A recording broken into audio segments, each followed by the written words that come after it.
The old manor loomed, a silhouette against the bruised sky. Rain lashed down, each drop exploding against the iron gates. Ravenwood Manor, a name whispered with fear, shrouded in local legend.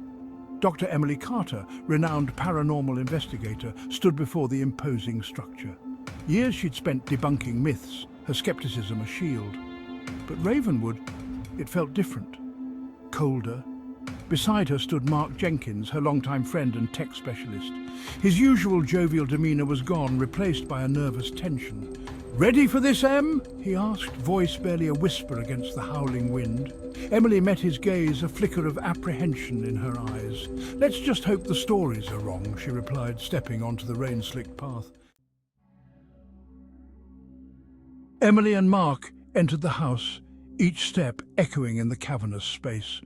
Dust motes danced in the stray beams of sunlight that pierced through grimy windows. A musty smell of decay and forgotten things hung heavy in the air. Emily, a woman of science and logic, pushed down a rising unease.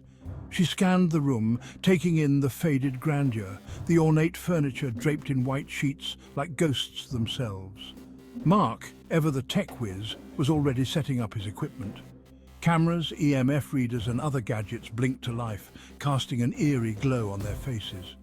"Place is a goldmine for activity," he murmured, his voice echoing strangely in the silence.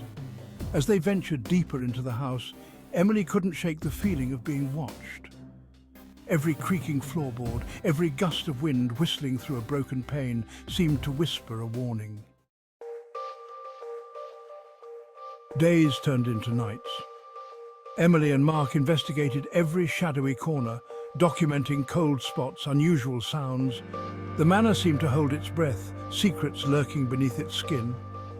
One evening, while reviewing audio recordings, Emily heard it. A whisper, faint but unmistakable, a woman's voice filled with sorrow. It spoke of betrayal, of a love lost, of a life unjustly taken. She played the recording for Mark, the hair on his arms prickling with sudden cold. They traced the sound to the master bedroom, a room steeped in an oppressive silence. A chill ran down Emily's spine as she stood in the center of the room, the weight of unseen eyes pressing down on her. The air grew thick, heavy, making it difficult to breathe. "There's something here, Em," Mark choked out, his usually steady hand trembling as he held the EMF reader. The device sputtered, its needle swinging wildly. Driven by the chilling recording, they discovered a hidden door behind a dusty tapestry, the attic. Long, claw-like scratches marred the wood, as if someone had desperately tried to escape. The air in the attic was stagnant, thick with the smell of decay and something else, something ancient and malevolent. Cobwebs hung like macabre decorations, and dust lay thick on the floor, undisturbed for decades. A single ornate mirror stood against the far wall, its surface clouded with age. As Emily drew closer, she could have sworn she saw a figure within its depths, a fleeting image of a woman in a white gown, her face contorted in a silent scream.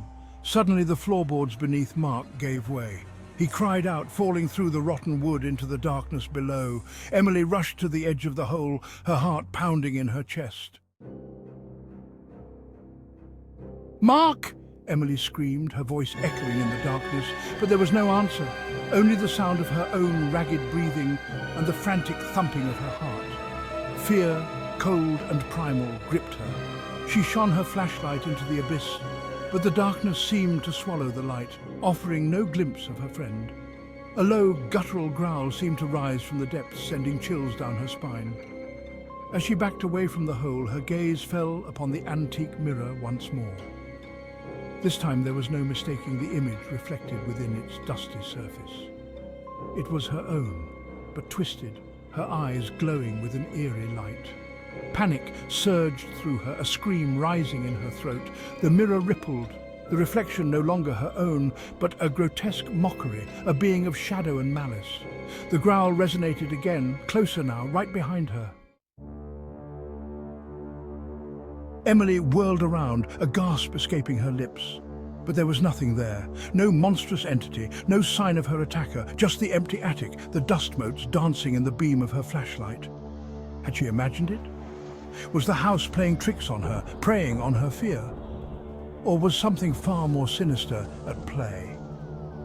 As she made her way back down from the attic, her every sense on high alert, a chilling thought occurred to her. What if the true curse of Ravenwood Manor wasn't something trapped within its walls, but something that was unleashed? The image of her own distorted reflection in the mirror flashed in her mind.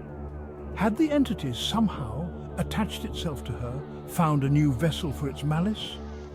Emily fled from Ravenwood Manor, the screams of the damned echoing in her ears. She didn't look back, but she knew with a certainty that chilled her to the bone that she wasn't truly alone.